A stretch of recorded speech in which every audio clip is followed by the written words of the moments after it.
श्री गणेशाय नमः। मैं हूँ वामिका और आप सभी का हमारे चैनल आध्यात्मिक सागर में बहुत बहुत स्वागत है। आप सभी का हमारी कथाओं को इतना प्यार से सुनने के लिए, उन्हें लाइक और कमेंट्स करने के लिए बहुत बहुत धन्यवाद। आज आप सुनेंगे पौष मास महात्म्य का अध्याय 13। आज आप सुनिए भगवान श्री गणेश जी और परशुराम जी के विवाद का वर्णन। जब परशुराम जी द्वार के अंदर जाने लगे, तब गणेश जी ने उन्हें रोकने का प्रयास किया। तब परशुराम जी ने कहा, भाई, मैं ईश्वर को प्रणाम करने के लिए अंतःपुर में जाऊंगा और भक्ति पूर्वक माता पार्वती जी को नमस्कार करके तुरंत ही घर को लौट आऊंगा। जो सगुण निर्गुण भक्तों के लिए अनुग्रह के मूर्त रूप, सत्य, दीन बंधु, आत्मा में रमण करने वाले, भक्त वत्सल और समदर्शी हैं, जिनसे मैंने नाना प्रकार की विद्याओं और अनेक प्रकार के परम दुर्लभ शस्त्रों को प्राप्त किया है, उन जगदीश्वर गुरु के इस समय में दर्शन करना चाहता हूँ। ऐसा कहकर परशुराम जी गणपति जी के आगे खड़े हो गए। इस पर श्री गणेश जी ने उनको बहुत तरह से समझाया कि इस समय भगवान शंकर और माता अंतःपुर में हैं, आपको वहां नहीं जाना चाहिए। पर परशुराम जी हट करते ही रहे। उन्होंने अनेकों युक्तियों के द्वारा अपना अंदर जाना निर्दोष बताया। यों परस्पर दोनों में वाद विवाद होता रहा। तब गणेश जी विनय पूर्वक ही परशुराम जी को रोकते रहे, पर जब परशुराम जी ने बल पूर्वक जाना चाहा, तो गणेश जी ने रोक दिया। तब परस्पर में वाग युद्ध और करताड़न होने लगा। अंत में परशुराम ने गणेश जी पर अपना फरसा उठा लिया। तब कार्तिकेय ने बीच में आकर उन्हें समझाया। परशुराम ने गणेश जी को धक्का दे दिया और वे गिर पड़े। फिर उठकर उन्होंने परशुराम को फटकारा। इस पर परशुराम ने पुनः कुठार उठा लिया। तब गणेश जी ने अपनी सूंड को बहुत लंबा कर लिया और उसमें परशुराम को लपेटकर वे घुमाने लगे। जैसे छोटी से सांप को गरुड़ ऊपर उठा लेता है, वैसे ही अपने योग बल से शिव पुत्र गणेश जी ने उनको उठाकर स्तंभित कर दिया और सप्त द्वीप, सप्त पर्वत, सप्त सागर, भूलोक, जनलोक, तपोलोक, ध्रुवलोक, शंभु लोक उनको दिखा दिए। तदंतर उन्हें गंभीर समुद्र में फेंक दिया। जब वे तैरने लगे तो पुनः पकड़कर उठा लिया और घुमाते हुए वैकुंठ दिखाकर फिर गोलोक धाम में भगवान श्री कृष्ण के दर्शन कराए। उस समय भगवान रत्न भरणों से विभूषित होकर रत्न निर्मित सिंहासन पर आसीन थे। राधा जी उनके वक्ष स्थल से सटी हुई थी। तेज में वे करोड़ों सूर्यों के समान प्रभाशाली थे। उनकी 2 भुजाएं थीं, हाथ में मुरली शोभा पा रही थी। परम मनोहर रूप था और वे मंद मंद मुस्कुरा रहे थे। इस प्रकार श्री कृष्ण के दर्शन कराकर उनसे बारंबार प्रणाम कराया। यों संपूर्ण पापों का पूर्णतया नाश कर देने वाले इष्ट देव श्री कृष्ण के दर्शन कराकर गणेश जी ने परशुराम जी के भ्रूण हत्या जनित पाप को दूर कर दिया। यों तो पाप जनित यातना भोगे बिना नष्ट नहीं होती, किंतु परशुराम जी को थोड़ी ही भोगनी पड़ी और सब श्री कृष्ण के दर्शन से नष्ट हो गई। क्षण भर के बाद परशुराम की चेतना लौट आई और वे वेग पूर्वक भूतल पर गिर पड़े। उस समय उनका गणेश जी के द्वारा किया गया स्तंभन भी दूर हो गया। तब उन्होंने अपने अभीष्ट देव श्री कृष्ण, अपने गुरु जगत गुरु शंभु तथा गुरु द्वारा दिए गए परम दुर्लभ स्तोत्र और कवच का स्मरण किया। मुने, तदंतर परशुराम जी ने अपने अमोघ फरसे को, जिसकी प्रभा ग्रीष्म ऋतु के मध्याह्न कालिक सूर्य की प्रभा से 100 गुना थी और जो तेज में शिव के समान था, उसे गणेश पर चला दिया। पिता के उस अमोघ अस्त्र को आते देखकर स्वयं गणपति ने उसे अपने बाएं दांत से पकड़ लिया। उस अस्त्र को व्यर्थ नहीं होने दिया। तब महादेव जी के बल से वह फरसा वेग पूर्वक गिरकर मूल सहित गणेश जी के दांत को काटकर पुनः परशुराम के हाथ में लौट आया। यह देखकर वीरभद्र, कार्तिकेय और क्षेत्रपाल आदि पार्षद तथा आकाश में देवगण महान भय से भीत होकर हाहाकार करने लगे। इधर वह दांत खून से सनकर शब्द करता हुआ भूमि पर गिर पड़ा, मानो गेरू से युक्त स्फटिक का पर्वत धराशायी हो गया हो। विप्रवर उस महान शब्द से भयभीत होकर पृथ्वी कांप उठी। सभी कैलाशवासी प्राणी उसी क्षण डर के मारे मूर्छित हो गए। उस समय निद्रा के स्वामी जगदीश्वर शिव की निद्रा भंग हो गई। वे घबराए हुए पार्वती के साथ अंतःपुर से बाहर आए। मुने, उस समय गणेश जी घायल हो गए थे। उनका दांत टूट गया था और मुख रक्त से सरोबार था।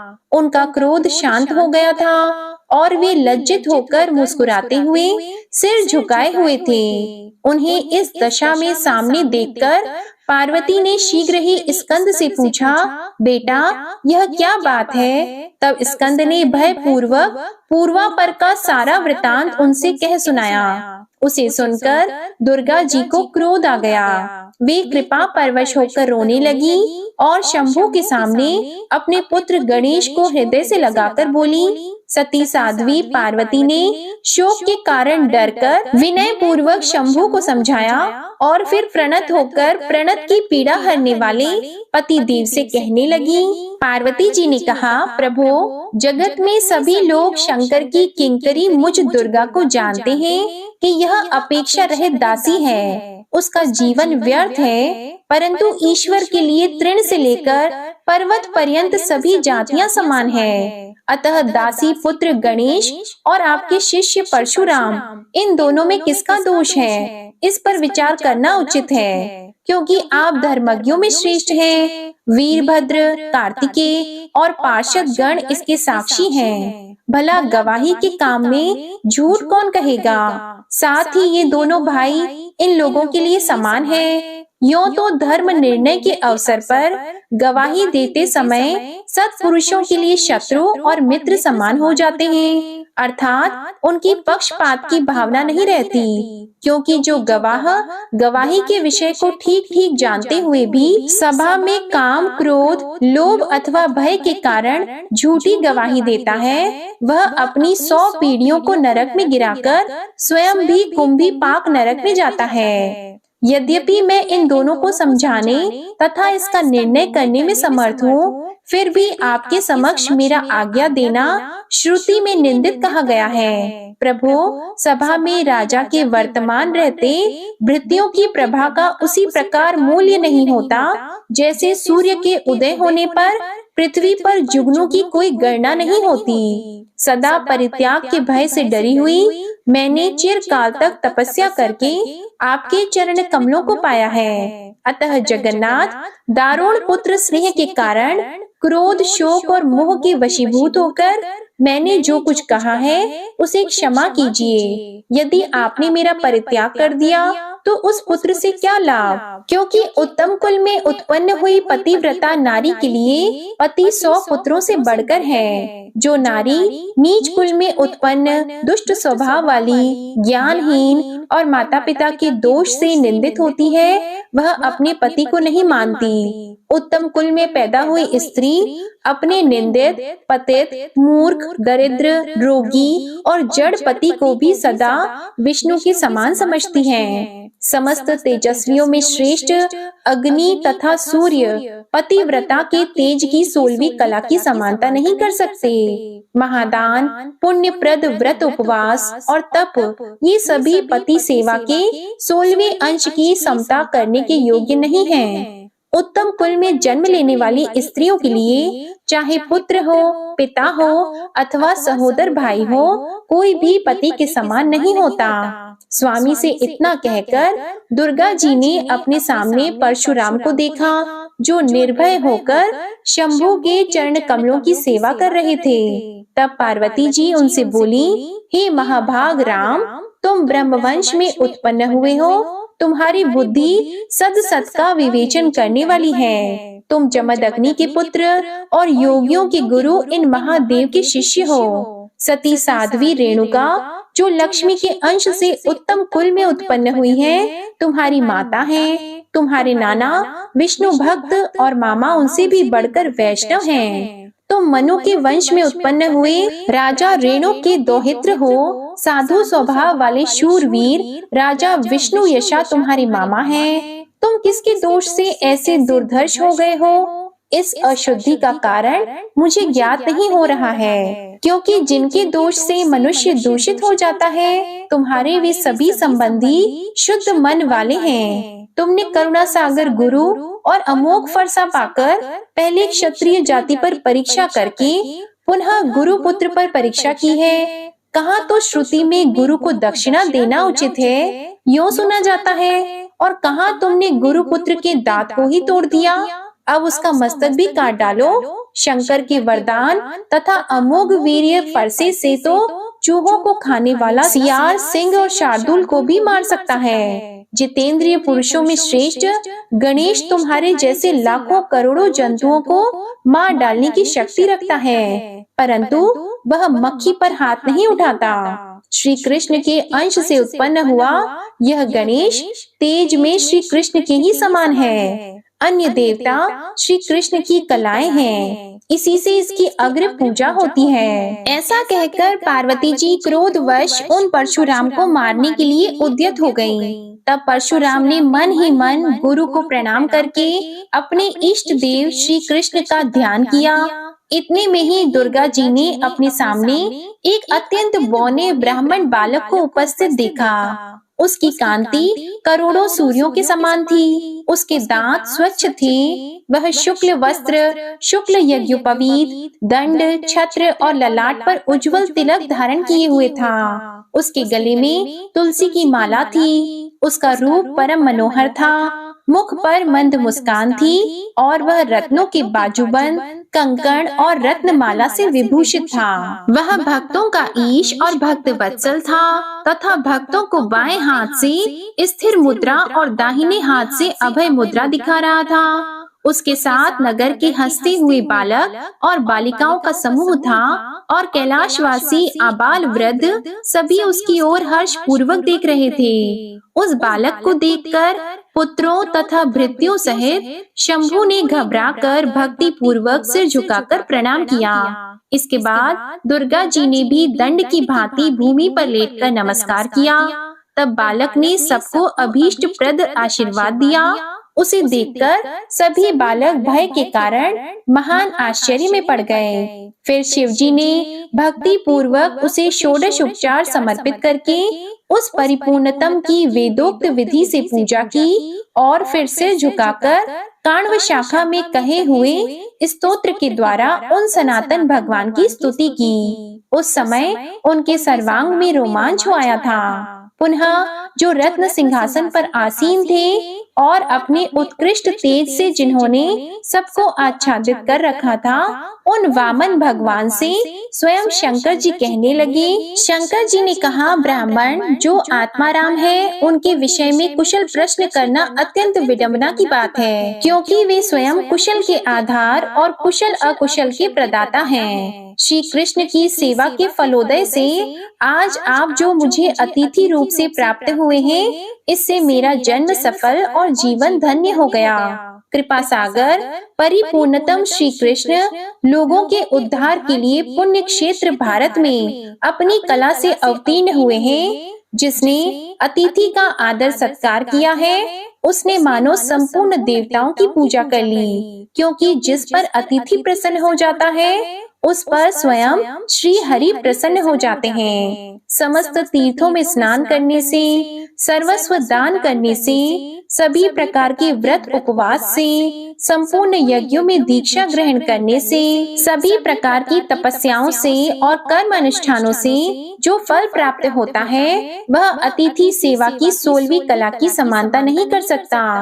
अतिथि जिसके गृह से निराश एवं रुष्ट होकर चला जाता है, उसका पुण्य निश्चय ही नष्ट हो जाता है। श्री नारायण भगवान नारद जी से कहते हैं कि शंकर जी के वचन सुनकर जगतपति स्वयं श्री हरि संतुष्ट हो गए और मेघ के समान गंभीर वाणी के द्वारा उनसे बोले, श्री विष्णु जी ने कहा, शिव जी, आप लोगों के कोलाहल को जानकर कृष्ण भक्त परशुराम की रक्षा करने के लिए इस समय मैं श्वेत द्वीप से आ रहा हूँ, क्योंकि इन कृष्ण भक्तों का कहीं अमंगल नहीं होता। गुरु के कोप के अतिरिक्त अन्य अवस्थाओं में मैं हाथ में चक्र लेकर उनकी रक्षा करता रहता हूँ। गुरु के रुष्ट होने पर मैं रक्षा नहीं करता, क्योंकि गुरु की अवहेलना बलवती होती है। जो गुरु की सेवा से हीन है, उससे बढ़कर पापी दूसरा नहीं है। अहो, जिसकी कृपा से मानव सब कुछ देखता है, वह पिता सबके लिए सबसे बढ़कर माननीय और पूजनीय होता है। वह मनुष्यों के जन्म देने के कारण जनक, रक्षा करने के कारण पिता और विस्तीर्ण करने के कारण कला रूप से प्रजापति हैं। श्री कृष्ण से बढ़कर दूसरा देवता नहीं है, गंगा के समान दूसरा तीर्थ नहीं है, और तुलसी जी से उत्तम दूसरा पुष्प नहीं है। पृथ्वी से बढ़कर दूसरा क्षमावान नहीं है, पुत्र से अधिक दूसरा कोई प्रिय नहीं है, देव से बढ़कर शक्ति नहीं है, और एकादशी से उत्तम व्रत नहीं है। शालिग्राम से बढ़कर यंत्र, भारत से उत्तम क्षेत्र और पुण्य स्थलों में वृंदावन के समान पुण्य स्थान नहीं है। मोक्षदायिनी पुरियों में काशी और वैष्णवों में शिव के समान दूसरा नहीं है। न तो पार्वती से अधिक कोई पतिव्रता है, और न गणेश जी से उत्तम कोई जितेंद्रिय है। न तो विद्या के समान कोई बंधु है, और न गुरु से बढ़कर कोई अन्य पुरुष है। विद्या प्रदान करने वाले के पुत्र और पत्नी भी निसंदेह उसी के समान होते हैं। गुरु की स्त्री और पुत्र की परशुराम ने अवहेलना कर दी है, उसी का सम्मार्जन करने के लिए मैं आपके घर आया हूँ। श्री नारायण कहते हैं, नारद, वहाँ भगवान विष्णु शिव जी से ऐसा कहकर दुर्गा जी को समझाते हुए सत्य के सारूप उत्तम वचन बोलने लगे। विष्णु जी ने कहा, देवी, मैं नीति युक्त वेद का तत्व रूप और परिणाम में सुखदायक वचन कहता हूँ, मेरे उस शुभ वचन को सुनो। हे देवी, आपके लिए जैसे गणेश और कार्तिकेय हैं, निसंदेह उसी प्रकार भृगुवंशी परशुराम भी हैं। सर्वज्ञ, इनके प्रति तुम्हारे अथवा शंकर जी के स्नेह में भेदभाव नहीं है। अतः माते, सब पर विचार करके जैसा उचित हो वैसा करो। पुत्र के साथ पुत्र का यह विवाद तो देव दोष से घटित हुआ है। भला देव को मिटाने में कौन समर्थ हो सकता है, क्योंकि देव महाबली है। वत्से, देखो, तुम्हारे पुत्र का एक दंत नाम वेदों में विख्यात है। वरानने, सभी देव उसे नमस्कार करते हैं। ईश्वरी, साम वेद में कहे हुए अपने पुत्र के नामाष्टक स्तोत्र को ध्यान देकर श्रवण करो। माते, वह उत्तम स्तोत्र संपूर्ण विघ्नों का नाशक है। माते, आपके पुत्र के गणेश, एकदंत, हेरंब, विघ्न नायक, लंबोदर, शूर्पकर्ण, गजवक्त्र और गुहाग्रज, ये 8 नाम हैं। इन 8 नामों का अर्थ सुनो। शिवप्रिय, यह उत्तम स्तोत्र सभी स्तोत्रों का सारभूत और संपूर्ण विघ्नों का निवारण करने वाला है। एक शब्द प्रधानार्थक है और दंत बलवाचक है। अतः जिनका बल सबसे बढ़कर है, उन एक दंत को मैं नमस्कार करता हूँ। हे दीनार्थ वाचक और रंभ पालक का वाचक है, अतः दीनों का पालन करने वाले हेरंब को मैं शीश नवाता हूँ। विघ्न विपत्ति वाचक और नायक खंडनार्थक है। इस प्रकार जो विपत्ति के विनाशक है, उन विघ्न नायक को मैं अभिवादन करता हूँ। पूर्व काल में विष्णु जी के द्वारा दिए गए नैवेद्यों तथा पिता द्वारा समर्पित अनेक प्रकार के मिष्ठानों के खाने से जिनका उदर लंबा हो गया है, उन लंबोदर की मैं वंदना करता हूँ। जिनके कर्ण शूर्प आकार विघ्न निवारण के हेतु संपदा के दाता और ज्ञान रूप है, उन शूर्प कर्ण को मैं सिर झुकाता हूँ। जिनके मस्तक पर मुनि द्वारा दिया गया विष्णु जी का प्रसाद रूप पुष्प वर्तमान है, और जो गजेंद्र के मुख से युक्त हैं, उन गजवक्त्र को मैं नमस्कार करता हूँ। जो स्कंद से पहले जन्म लेकर शिव भवन में आविर्भूत हुए हैं, तथा समस्त देव गणों में जिनकी अग्र पूजा होती है, उन गुहाग्रज देव की मैं वंदना करता हूँ। हे दुर्गे, अपने पुत्र के नामों से संयुक्त इस उत्तम नामाष्टक स्तोत्र को पहले वेद में देख लो, तब ऐसा क्रोध करो। जो इस नामाष्टक स्तोत्र का जो नाना अर्थों से संयुक्त एवं शुभ कारक है, नित्य तीनों संध्याओं के समय पाठ करता है, वह सुखी और सर्वत्र विजयी होता है। उसके पास से विघ्न उसी प्रकार दूर भाग जाते हैं जैसे गरुड़ के निकट से सांप। गणेश्वर की कृपा से वह निश्चय ही महान ज्ञानी हो जाता है। पुत्रार्थी को पुत्र और पत्नी की कामना वाले को उत्तम स्त्री मिल जाती है, तथा महामूर्ख निश्चय ही विद्वान और श्रेष्ठ कवि हो जाता है। आज का अध्याय यहीं समाप्त हुआ। इसके आगे का वर्णन आप अगले अध्याय में सुनेंगे। प्रिय भक्त जनों, आइए सुनते हैं भगवान श्री कृष्ण और उनके सच्चे भक्त की कहानी। एक बार एक सेठ जी रहते थे जो कि भगवान श्री कृष्ण के परम भक्त थे। वे अपना काम धंधा करते और सोते जागते हुए ठाकुर जी का ही नाम जपते रहते थे। उनका एक नियम था, वे प्रतिदिन शाम को कृष्ण मंदिर में जाकर 4 लड्डुओं का भोग उन्हें लगाते। एक दिन उन्हें किसी काम से शहर से बाहर जाना पड़ा और वहां जोरदार बारिश होने लगी। अब सेठ जी वापस न आ सके, लेकिन वहां भी वे ठाकुर जी को ही याद कर रहे थे। कुछ समय तो परेशान रहे कि आज मेरा भोग लगाने का नियम छूट जाएगा। फिर उन्होंने अपने मन में कान्हा जी से प्रार्थना की कि हे प्रभु, अगर मेरी भक्ति सच्ची है तो हे श्री कृष्ण भगवान, मेरा नियम मत टूटने देना। और वे कान्हा जी का नाम लेते लेते ही सो गए। अब अगले दिन जब वह वापस आकर मंदिर जाने लगे तो दुकान में प्रसाद में 4 लड्डुओं को लेते हैं और दुकानदार को पैसे देते हैं। तो दुकानदार उस सेठ से कहता है कि सेठ जी, आपके कल के पैसे भी रहते हैं। अब यह सुनकर तो वे बड़े ही हैरान हो गए। उन्होंने दुकानदार को कहा कि कल तो वह आए ही नहीं थे, तो कल प्रसाद लेकर कौन गया?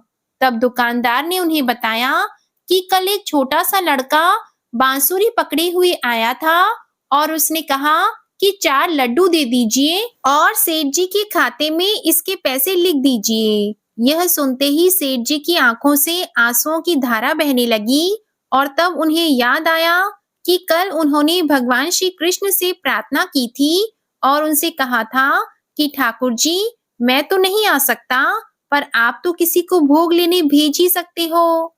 यह बातें सोचकर सेठ जी की आंखों से आंसुओं की धारा बह रही थी और दुकानदार भी हैरान था।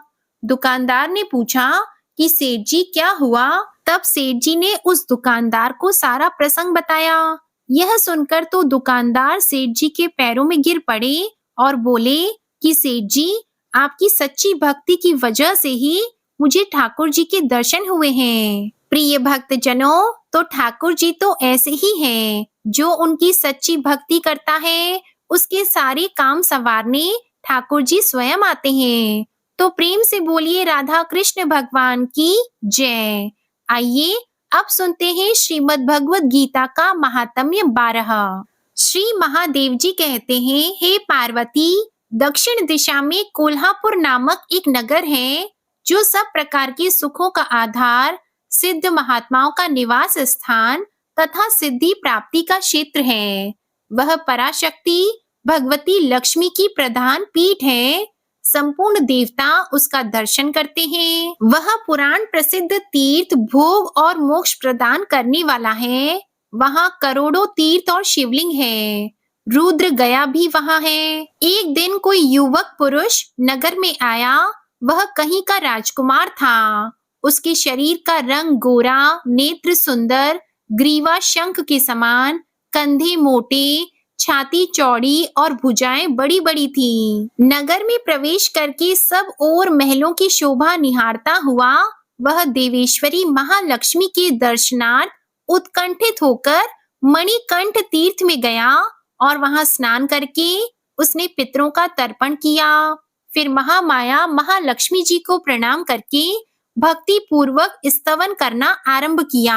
देवी, मैं तुम्हें नमस्कार करता हूँ। तुम जगत की रक्षा के लिए अनेक रूप धारण करती हो। हे अंबिके, तुम ही ब्राह्मी, वैष्णवी तथा माहेश्वरी शक्ति हो। वाराही, महालक्ष्मी, नारसिंही, ऐन्द्री, कौमारी, चंडिका, जगत को पवित्र करने वाली लक्ष्मी, जगन माता सावित्री, चंद्रकला तथा रोहिणी भी तुम ही हो। हे परमेश्वरी, तुम भक्तों का मनोरथ पूर्ण करने के लिए कल्पलता के समान हो। मुझ पर प्रसन्न हो जाओ। उसके इस प्रकार स्तुति करने पर भगवती महालक्ष्मी अपना साक्षात स्वरूप धारण करके बोली, राजकुमार, मैं तुमसे प्रसन्न हूँ। तुम कोई उत्तम वर मांगो। राजपुत्र बोला, माँ, मेरे पिता राजा बृहद्रथ अश्वमेध नामक महान यज्ञ का अनुष्ठान कर रहे थे। वे दैव योग से रोगग्रस्त होकर स्वर्गवासी हो गए। इसी बीच में यूप में बंधे हुए मेरे यज्ञ संबंधी घोड़े को, जो समूची पृथ्वी की परिक्रमा करके लौटा था, किसी ने रात्रि में उसका बंधन काटकर कहीं अन्यत्र पहुंचा दिया। उसकी खोज में मैंने कुछ लोगों को भेजा था, किंतु वे कहीं भी उसका पता न पाकर जब खाली हाथ लौट आए, तब मैं ऋत्विजों से आज्ञा लेकर आपकी शरण में आया हूँ। हे देवी, यदि आप मुझ पर प्रसन्न हो तो मेरे यज्ञ का घोड़ा मुझे मिल जाए, जिससे यज्ञ पूर्ण हो सके। तभी मैं अपने पिताजी का ऋण उतार सकूंगा। शरणागतों पर दया करने वाली जगत जननी लक्ष्मी देवी, जिससे मेरा यज्ञ पूर्ण हो, वह उपाय करो। तब भगवती महालक्ष्मी ने कहा, राजकुमार, मेरे मंदिर के दरवाजे पर एक ब्राह्मण रहते हैं, जो लोगों में सिद्ध समाधि के नाम से विख्यात हैं। वे मेरी आज्ञा से तुम्हारा सब काम पूरा कर देंगे। माता महालक्ष्मी के इस प्रकार कहने पर राजकुमार उस स्थान पर आए जहाँ सिद्ध समाधि रहते थे। उनके चरणों में प्रणाम करके राजकुमार चुपचाप हाथ जोड़कर खड़े हो गए। तब ब्राह्मण ने कहा, तुम्हें माताजी ने यहाँ भेजा है। अच्छा देखो, अब मैं तुम्हारा सारा अभीष्ट कार्य सिद्ध करता हूँ। ऐसा कहकर मंत्रवेत्ता ब्राह्मण ने सब देवताओं को वहीं खींचा। राजकुमार ने देखा, उस समय सब देवता हाथ जोड़े थर थर कांपते हुए वहां उपस्थित हो गए। तब उन श्रेष्ठ ब्राह्मण ने समस्त देवताओं से कहा, देवगण, इस राजकुमार का अश्व, जो यज्ञ के लिए निश्चित हो चुका था, रात में देवराज इंद्र ने चुराकर कहीं अन्यत्र पहुंचा दिया है। उसे शीघ्र ले आओ। तब देवताओं ने मुनि के कहने से यज्ञ का घोड़ा लाकर दे दिया। इसके बाद उन्होंने उन्हें जाने की आज्ञा दी। देवताओं का आकर्षण देखकर तथा खोए हुए अश्व को पाकर राजकुमार ने मुनि के चरणों में प्रणाम करके कहा, महर्षि, आपके ये सामर्थ्य आश्चर्यजनक है।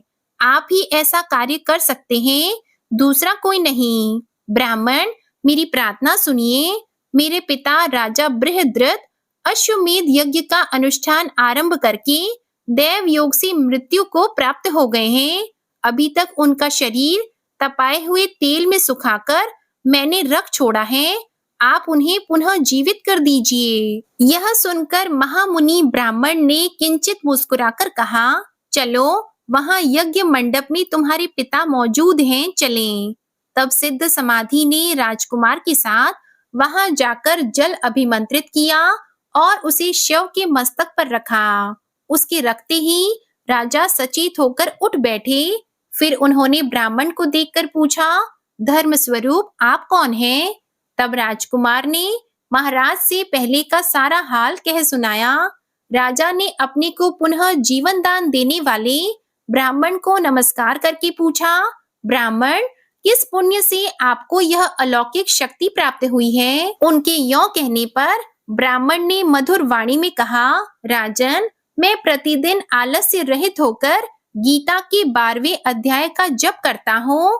उसी से मुझे यह शक्ति मिली है, जिससे तुम्हें जीवन प्राप्त हुआ है। यह सुनकर ब्राह्मणों सहित राजा ने उन महर्षि से उनसे गीता के 12वें अध्याय का अध्ययन किया।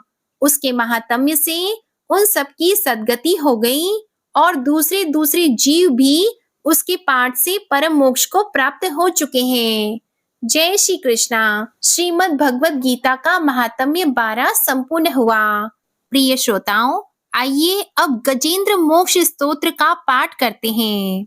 इस माह में गजेंद्र मोक्ष स्तोत्र पढ़ने मात्र से जहाँ सभी प्रकार के ऋण कर्ज से मुक्ति मिलती है, वहीं 10 दिशाओं से शुभ फल दिलाने में भी सक्षम है।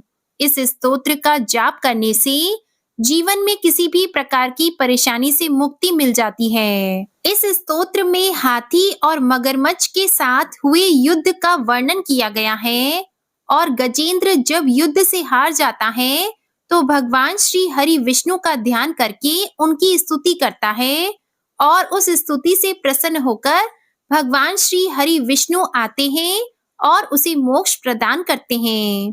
प्रिय भक्तजनों, इस पाठ को करते समय अगर हम अपने मन में यह भावना रखें कि हे श्री हरि विष्णु जी, हे मेरे प्रभु, जिस प्रकार से आपने गजेंद्र को उसकी परेशानी से बाहर निकाला, उसी प्रकार से हमें भी हमारी परेशानियों से बाहर निकालिए, तो मानिए निश्चित ही भगवान श्री हरि विष्णु हमारी मदद के लिए स्वयं आते हैं। तो आइए बड़ी ही भक्ति और सच्ची भावना से भगवान श्री हरि विष्णु का ध्यान करके इस परम कल्याण स्तोत्र का पाठ करते हैं। शुक जी ने कहा कि बुद्धि के अनुसार पिछले अध्याय में वर्णन किए गए रीति से अपने मन को नियंत्रित कर और हृदय को स्थिर करके गजेंद्र अपने पिछले जन्म में याद किए गए सर्वोच्च कार्य और बार बार जाप किए जाने वाले स्तोत्र का जाप करने लगा। गजेंद्र ने मन ही मन श्री हरि विष्णु को ध्यान करते हुए कहा कि जिनके प्रवेश करने से शरीर और मस्तिष्क चेतन की तरह व्यवहार करने लगते हैं, ओम द्वारा लक्षित और पूरे शरीर में प्रकृति और पुरुष के रूप में प्रवेश करने वाले उस सर्वशक्तिमान देवता का मैं मन ही मन स्मरण करता हूँ, जिनके सहारे ये पूरा संसार टिका हुआ है, जिनसे ये संसार अवतरित हुआ है, जिन्होंने प्रकृति की रचना की है और जो खुद उसके रूप में प्रकट हैं, लेकिन इसके बावजूद भी वो इस दुनिया से सर्वोपरि और श्रेष्ठ हैं। ऐसे अपने आप और बिना किसी कारण के भगवान की मैं शरण में जाता हूँ। अपने संकल्प शक्ति के बल पर अपने ही स्वरूप में रचित और सृष्टि काल में प्रकट एवं प्रलय में अप्रकट रहने वाले इस शास्त्र प्रसिद्धि प्राप्त कार्य कारण रूपी संसार को जो बिना कुंठित दृष्टि के साक्षी रूप में देखते रहने पर भी लिप्त नहीं होते, चक्षु आदि प्रकाशकों के परम प्रकाशक प्रभु आप मेरी रक्षा करें। बीतते गए समय के साथ तीनों लोकों और ब्रह्म आदि लोकपालों के पंचभूत में प्रवेश कर जाने पर और पंचभूतों से लेकर महत्वपूर्ण सभी कार्यों के उनकी परम करुणा स्वरूप प्रकृति में मग्न हो जाने पर उस समय दुर्गेय और घोर अंधकार रूपेण प्रकृति से ही बच रही थी। उस अंधकार से परे अपने परम धाम में जो सर्वव्यापी भगवान सभी दिशाओं में प्रकाशित होते रहते हैं, वो भगवान मेरी रक्षा करें। विभिन्न नाट्य रूपों में अभिनय करने वाले और उस अभिनेता के वास्तविक स्वरूप को जिस प्रकार से साधारण लोग भी नहीं पहचान पाते, उसी तरह से सत्व प्रधान देवता और महर्षि भी जिनके स्वरूप को नहीं जान पाते, ऐसे में कोई साधारण प्राणी उनका वर्णन कैसे कर सकता है। ऐसे दुर्गम चरित्र वाले भगवान मेरी रक्षा करें। अनेकों शक्ति से मुक्त सभी प्राणियों को आत्मबुद्धि प्रदान करने वाले, सबके बिना कारण हित और अतिशय साधु स्वभाव ऋषि मुनि जन, जिनके परम स्वरूप को देखने की इच्छा के साथ वन में रहकर अखंड ब्रह्मचार्य तमाम अलौकिक व्रतों को नियमों के अनुसार पालन करते हैं, ऐसे प्रभु ही मेरी गति है।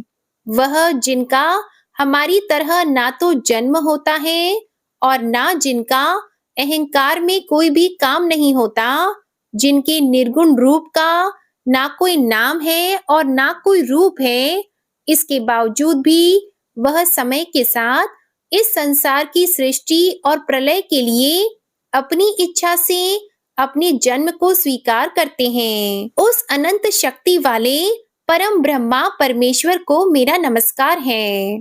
प्राकृत, आकार रहित और अनेक रूप वाले अद्भुत भगवान को मेरा बार बार नमस्कार है। स्वयं प्रकाशित सभी साक्ष्य परमेश्वर को मेरा शत शत नमन है। वैसे देव जो मन, वाणी और चित्त वृत्तियों से परे हैं, उन्हें मेरा बारंबार नमस्कार है। विवेक से परिपूर्ण पुरुष के द्वारा सभी सत्व गुणों से परिपूर्ण, निवृत्ति धर्म के आचरण से मिलने वाले योग्य, मोक्ष सुख की अनुभूति रूपी भगवान को मेरा नमस्कार है। सभी गुणों के स्वीकार शांत, रजोगुण को स्वीकार करके अत्यंत और तमोगुण को अपनाकर मूड से जाने जाने वाले, बिना भेद के और हमेशा सद्भाव से ज्ञान धनी प्रभु को मेरा नमस्कार है। शरीर के इंद्रिय के समुदाय रूप, सभी पिंडों के ज्ञाता, सभी के स्वामी और साक्षी स्वरूप देव, आपको मेरा नमस्कार है। सभी के अंतर्यामी, प्रकृति के परम कारण, लेकिन स्वयं बिना कारण भगवान को मेरा शत शत नमस्कार है।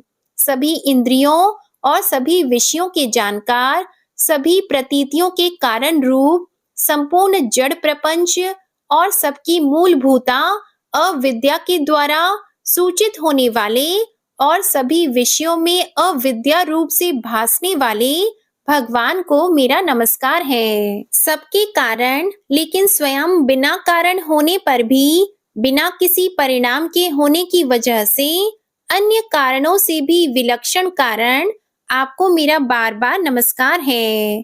सभी वेदों और शास्त्रों के परम तात्पर्य, मोक्ष रूपी और श्रेष्ठ पुरुषों की परम गति देवता को मेरा नमस्कार है। वह जो त्रिगुण रूपों में छिपी हुई ज्ञान रूपी अग्नि है, वैसे गुणों में हलचल होने पर जिनके मन मस्तिष्क में संसार को रचने की वृत्ति उत्पन्न हो उठती हो और जो आत्मा तत्व की भावना के द्वारा विधि निषेध रूप शास्त्र से भी ऊपर उठे हो, जो महाज्ञानी महात्माओं में स्वयं प्रकाशित हो रहे हो, ऐसे भगवान को मेरा नमस्कार है। मेरे जैसे शरणागत पशु के समान जीवों की अविद्या रूप फांसी को पूर्ण रूप से काट देने वाले परम दयालु और दया दिखने में कभी भी आलस नहीं करने वाले भगवान को मेरा नमस्कार है। अपने अंश से सभी जीवों के मन में अंतर्यामी रूप से प्रकट होने वाले सर्वनियंता अनंत परमात्मा, आपको मेरा नमस्कार है। जो शरीर, पुत्र, मित्र, घर और संपत्ति सहित कुटुंबियों में अशक्त लोगों के द्वारा कठिनाई से मिलते हों और मुक्त पुरुषों के द्वारा अपने हृदय में निरंतर चिंतित ज्ञान स्वरूप सर्वसमर्थ परमेश्वर को मेरा नमस्कार है।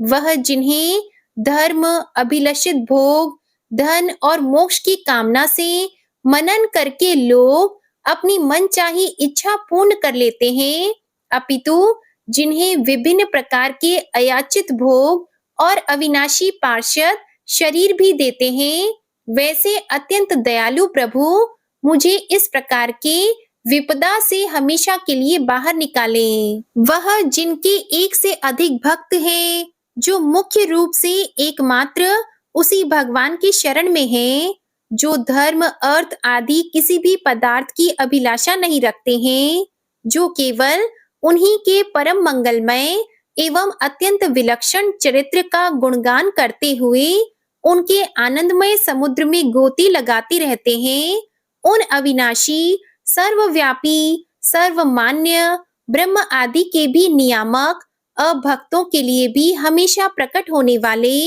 भक्ति योग द्वारा प्राप्त, अत्यंत निकट होने पर भी माया के कारण अत्यंत दूर महसूस होने वाले, इंद्रियों के द्वारा अगम्य और अत्यंत दुर्विज्ञेय, अंतर रहित लेकिन सभी के आदि कारक और सभी तरफ से परिपूर्ण उस भगवान की मैं स्तुति करता हूँ।